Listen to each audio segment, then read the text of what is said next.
Hi, everyone. Welcome back. I'm just going to click this thing here that says, hi, everyone. Welcome back.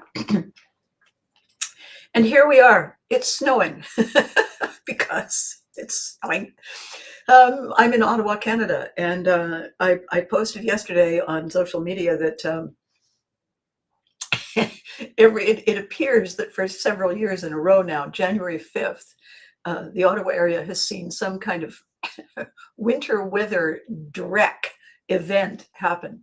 And the one that I remember the most, of course, was the ice storm of 1998, which just everybody went, what?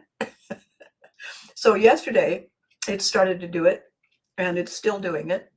And last year it was blinding everywhere. So it is a hunker down kind of couple of days this week. And as I was out running my errands, trying to get ahead of the storm, watching it starting to snow and wind and everything, I was thinking about today's video because I many years ago, when I was a very small child, so that's a long time ago, my dad used to refer to me as the reluctant dragon. I would be dragging my feet, just impossible to hurry along, because I was so comfortable where I was. I was so happy doing whatever it was that I was doing that the idea of doing something different was just, why, Dad? Like, why do we have to do it now? Can we do it later? What an annoying child. And why, Daddy? And the thing that struck me this morning when I was looking at what I had so righteously posted, like I'm some sort of a guru here, I'm guilty as all of us in saying, oh, I'd love to, but if only. And the thing is, I'm the one who's decided.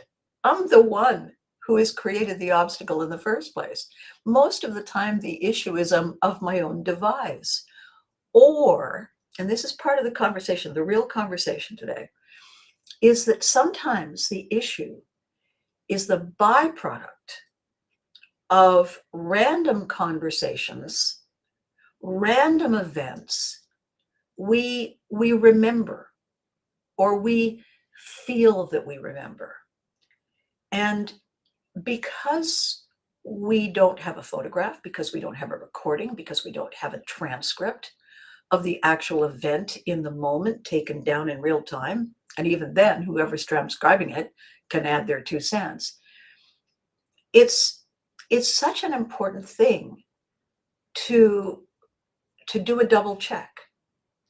When we say, I'd love to, but, and we really do mean we'd love to.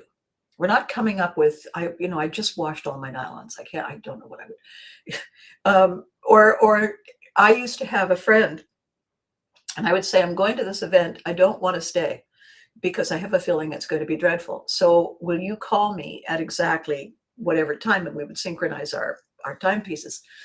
And then the phone would ring. And if I was having a lovely time, I would say, oh, no, can't we postpone it? And my friend would play along for a while and then realize that I really did want to stay. And it's, oh, okay, never mind.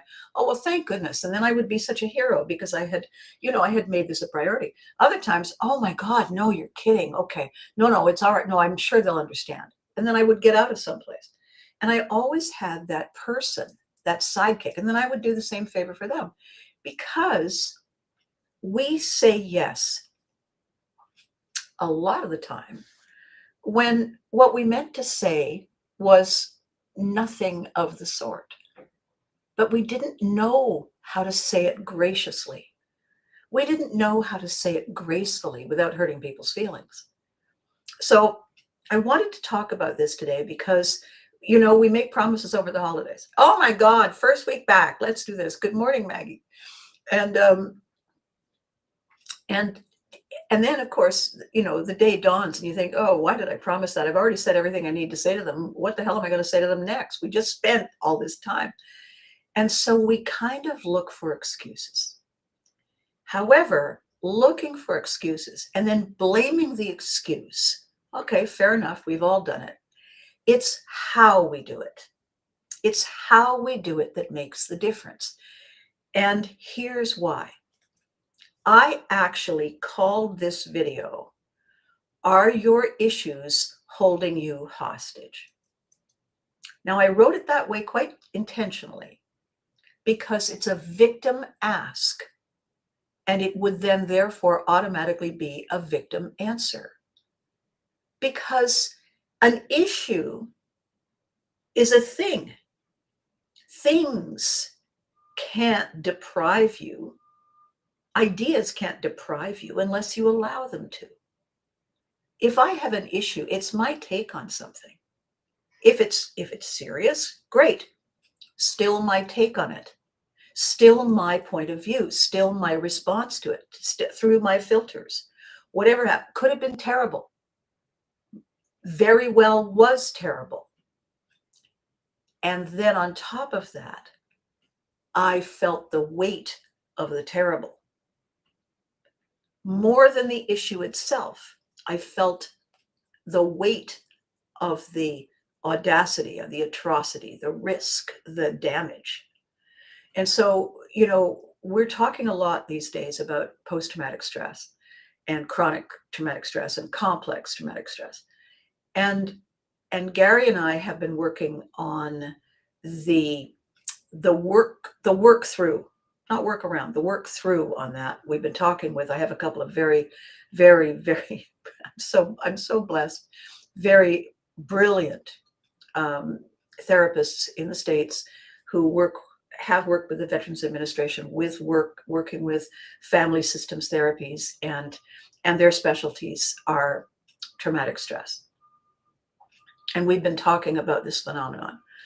And what I think is really important going into a new year is paying attention to the values we place on things. So, is my issue a handicap? Is my issue holding me back? Is my issue damage done, being done, continuing? Is it a hurdle I face every day? Is it an automatic reset I have to do every morning when I wake up? If those questions elicit yes answers, then this is something that we must navigate. My eyesight is 2400. For those of you who don't wear glasses and don't have any idea what that is, 20/20 is perfect. 2400 means I can't see a gray car 100 feet away on a gray, foggy day at dusk. Put the glasses on. So is that a handicap? It's, you know what? It's a glitch. I have glasses. I had contact lenses for a long time till I had an incident with the contact lenses, and I said, I've always been fond of glasses. And then I found glasses with no frames, and so it's almost like I have no glasses. Every single thing that we can look at as a hurdle, as a setback, oh gosh, I wish I could, if only. If we're wandering around our lives saying, if only, all the time, we need to examine where that's coming from. We need to examine what that means. And then we get to decide how we take our next step. So yesterday I was looking at the time, and I was looking about when it was going to snow. And I said, I'm going to head out early, get it all done. That way I don't have to deal with the snow. Don't have to deal with cleaning the car when I get out, like stuff, right? And then something came up, something that I kind of fell down a creative rabbit hole on. And I looked up and, oh gosh, I'm an hour and a half late. Yeah. So I could have stayed home. I could have said, I don't really need to run these errands today. And then I looked at the weather, and it was going to be kind of iffy for the next 3 days. And I thought, here's a thought, put your boots on, go out and do the damn thing. And I did.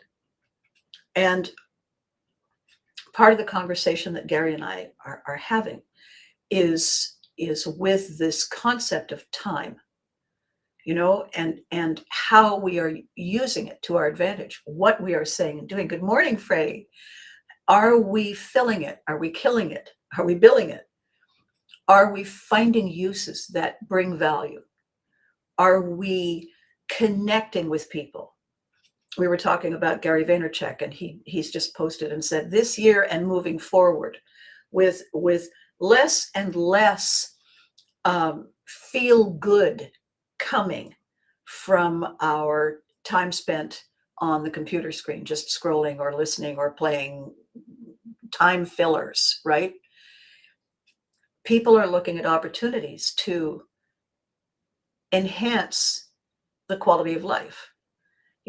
People pay for dog walkers when they're too busy to walk their dogs. They're talking about people walking. They're talking about sitting on park benches and having coffee. They're talking about coffee get-togethers. Half a dozen people get together, go to the library, get together, go to a bookstore that has a little coffee shop beside it. I'll meet you at blah, blah. Let's have a coffee and talk about the book. And it's giving us an opportunity to break the ice in the ways that clubbing used to be. You go to a bar to meet people, you go to a restaurant, and if you can mingle, you have to be able to mingle. If you can mingle, then you can meet people. And mingling also allows you the freedom to say, oh gosh, well, great talking to you, gotta go, and you're not stuck.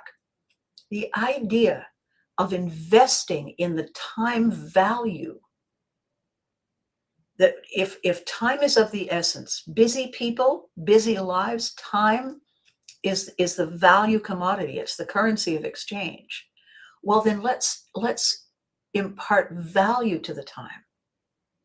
What is the issue that is preventing you from doing the thing that mattered, that you made a priority? You have a list. I have 3 things every day, 3 things. I don't make a big list. Otherwise, it's just I'm ticking boxes.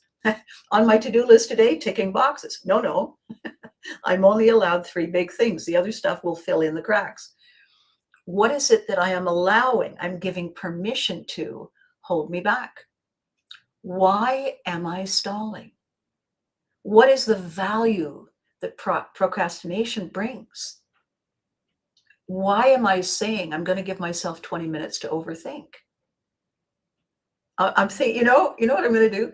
I'm going to buy a whole bunch of those little timers, little bell, bing, little thing that goes off, goes ding.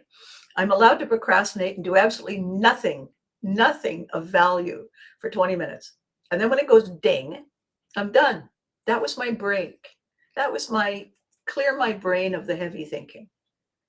So in all the years that I have procrastinated, in all the years that I have said to myself, it's on my list. I had empty my boxes finally. My office boxes, finally.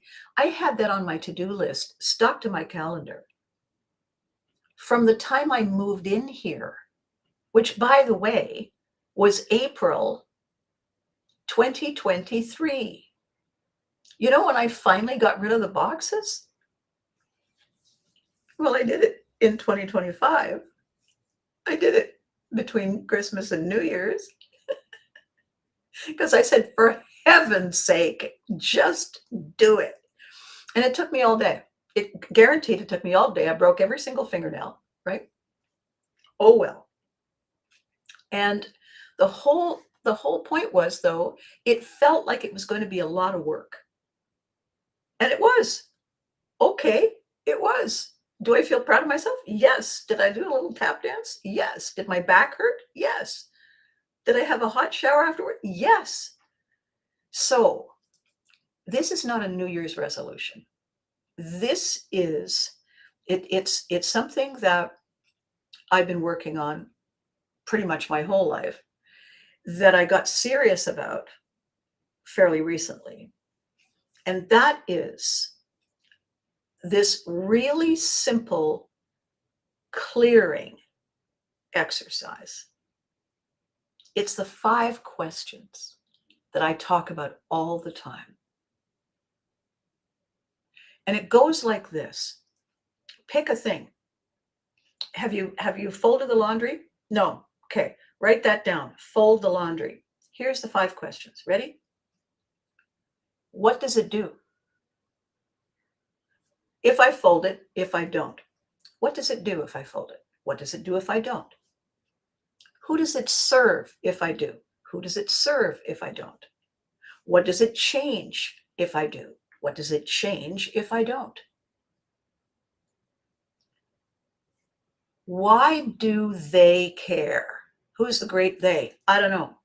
Why do they care if I do it? Why do they care if I don't? What's in it for me if I do it? What's in it for me if I don't? So I have these little pages. They're really handy. Can I find the blank one? No, of course I can't find the blank one right now. Anyway, it's a to-do list. So there it is, to-do list. It says to do at the top, and I write down my stuff, my immediate stuff. But I do on the back side the diagnostic. Risk, reward. I'm going to do it. I'm not going to do it. Risk, reward. What does it do? Who does it serve? What does it change? Why do they care? What's in it for me? That is so clear. That takes away so much of the whiffling and waffling. Because when we're procrastinating, we're not thinking about it. We're thinking about everything else. We're walking across the room and saying, oh, I need to move that. And then you're on your way to move that. And you think, oh, see, I need to dust. So you put it down. You haven't finished moving it. And you go get the duster. On the way to get the duster, you get it, right? It's just you come back 40 minutes later. And why is that thing sitting in the middle of the table? How odd is that? And you just put it back where it was and you didn't dust. And you wonder where the time went. So in this moment of 2026, it's the 6th of 2026, the 6th day. It is it Epiphany? Oh my God, I think it's Epiphany, isn't it? Let's have an aha. And the aha is it my issue? Do I claim it? Do I feel that it attacks me? Do I feel that it's part of me? Do I feel that it's something that is in my thought process every day? Yes, then it's my issue. My issue. The issue belongs to me. Therefore, I get to decide what to do with it. I get to decide how I value it. The issue does not tell me how important it is. It's a thing. I tell the issue. Conversation the other day with Gary. I've made a decision about that. I've decided that that's function was to bring this. And this was the goal. Therefore, that is not what I'm focused on anymore. It was the delivery method. It was the distribution channel. What I needed and wanted and aimed for was this, what has arrived, what is now mine that I can use. Thanks very much to the distribution channel. Thanks very much to the delivery guy. Thanks. Which brings me to another point. If Billy's watching, he'll like it. The distribution channel has nothing to distribute until someone else creates the product, the service, the idea, the solution. The distribution channel, what we have is merely a vehicle, a method. Without the actual entity itself, the distribution channel, the vehicle, the method, is sitting idling at the curb. You can't do that on television. Remains today the single most powerful, influential, popular, crazy, fabulous live children's television comedy special series, event, phenomenon ever. It was produced in Ottawa, Canada. It starred Canadian actors, union Canadian actors, kids, adults, union writers, union production crew in a small town called Ottawa. And it lit up the world because it said, kids are our asset. kids, they can't be in charge, but they should have a say in how the decisions are made. Why can't they be in charge? Well, they can't reach the counter where the keys are.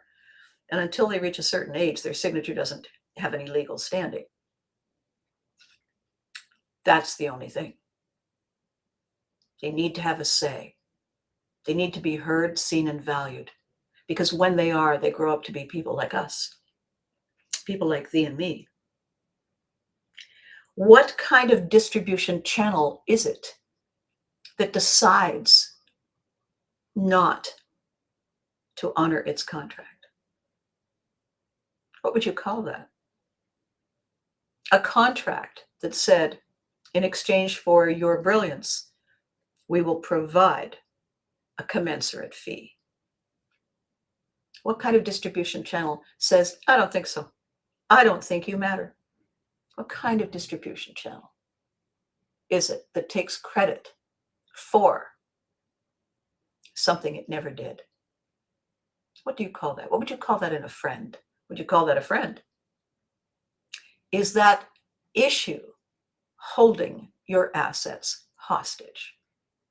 Only if you sit back and let it happen and do nothing and behave like a victim. As we move forward and we're looking at all sorts of changes in our technology, and every few years there's a blip, remember when they created the internet? Blip. Remember when the telephone was invented? Blip. Remember when there was indoor plumbing? Blip. Yes. Remember the first mobile phone.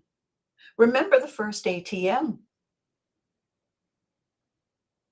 Remember the first time you could talk to a device and give it instructions, and it would more or less follow them. Every single time there is a massive uptick in, I wonder what happens when we do this. Electricity, the steam engine, the printing press. There is a massive shift in people like us do things like this. Oh, wait, no, we don't. Oh, God, now what do we do? And we are on the brink of something like that. Again, because it cycles, ebb and flow. If our issues with change are holding us hostage, we are making a grave mistake, because change is constant. And if we try to stand still, we don't remain where we are. We actually get left behind. It doesn't mean we have to jump on every bandwagon. It does mean we have to pay attention. It does mean we have to look at the risks, examine the rewards, pay close attention to that combination. Why? Because we're walking here. It involves us. It's our life. It's our time.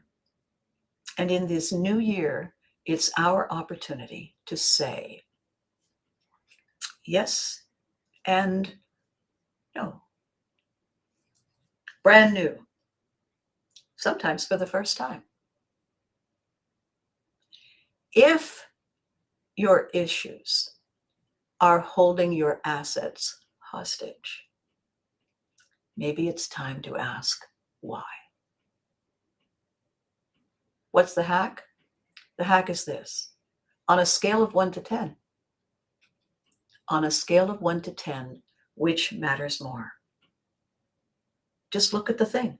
Which matters more? Staying in and avoiding going out because it's going to snow? Or putting on your coat and your boots and going out, dancing between the snow to get the things done that you wanted to do that matter to you? If you don't feel like going alone, call someone. How do we fix it? We take action. How do we take action? Pick one. What is the value on staying in? What is the value in procrastinating? What is in the value of saying maybe later? What is the value in getting it done? And I'm going to tell you a secret that people don't really touch on. Those stories that I talked about a few minutes ago, the ones where what we're saying to ourselves, the blame that we're placing, may or may not really be true. Part of us believes that they are. Part of that brain sees that as a survival mechanism. Oh, that was dangerous last time. Let's not ever do that again. I almost made a terrible mistake.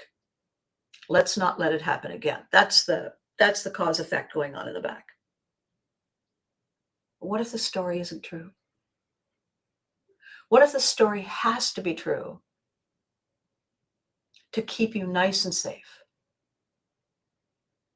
and comfortable, locked in, touching on the same places, never investigating something new? What if, when we're saying to ourselves, I don't know why I keep procrastinating,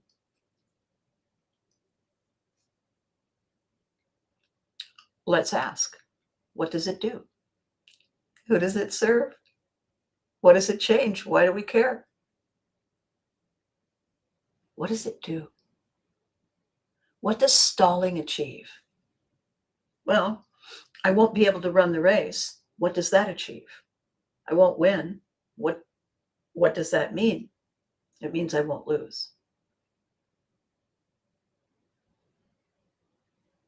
Did you ever run a race and lose? Yes. Is this what you're avoiding?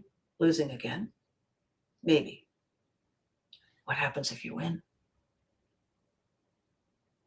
It's not likely. Not likely. But what if you win? What if you win? What if I win? That's your risk reward analysis. What if I win?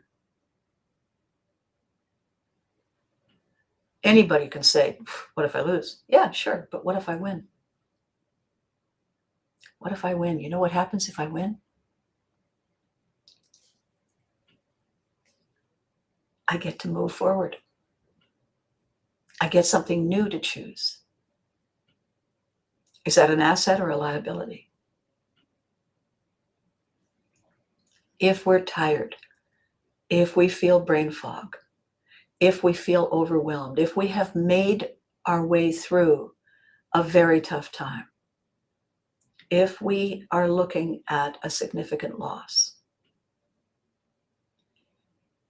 we have permission to honor that. We have permission to say, I fought the good fight. They fought the good fight. We fought the good fight. And cherish that fact. Grief is a way we recognize, we realize how deeply we cared, how much someone or something mattered, still does. It's an echo of the beautiful parade of love gone by. We hold on to grief for a lot of reasons. It's comforting. It's unhappy, but it's comfortable. It keeps us safe. The question is from what? The question is for what? Grief is an exercise. Grief is a state of mind. Grief is a process. So is growing. So is living. So is changing. So is success. So is happiness. So if an issue is holding your asset hostage, thank it. Thank it. Thank you for pausing me here to take the time this moment deserves. Examine it, weigh it, feel gratitude for it. Write it down, keep it safe, and get ready to move on. This is the way we grow and change. This is the way we stay connected. This is the way we engage. This is the way we transform every day. So I know that's a bit heavy. I know that it's a bit, what is she doing? Where's the fun? The fun is this.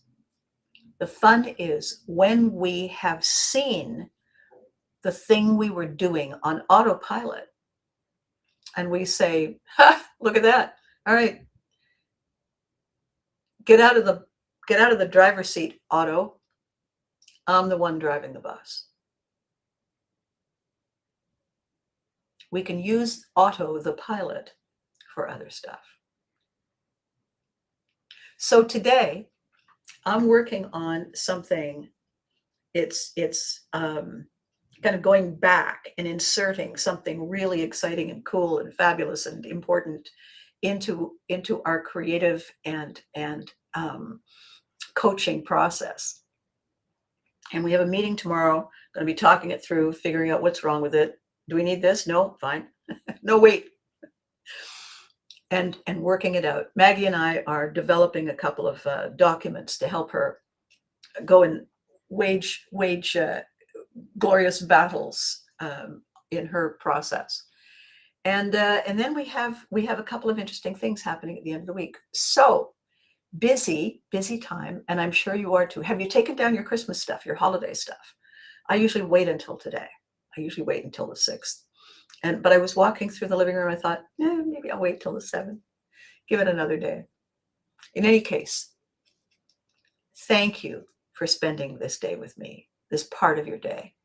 Thank you for thinking about who's in charge of your assets and who's in charge of what's holding you back. Thank you for saying, the hell was I thinking? Let's get on with it. Thank you for hugging your inner child who used to drag their feet the way I did. Because that inner child is still the one walking with you, looking up helpfully at all the wrong times and saying, did you mean to say that?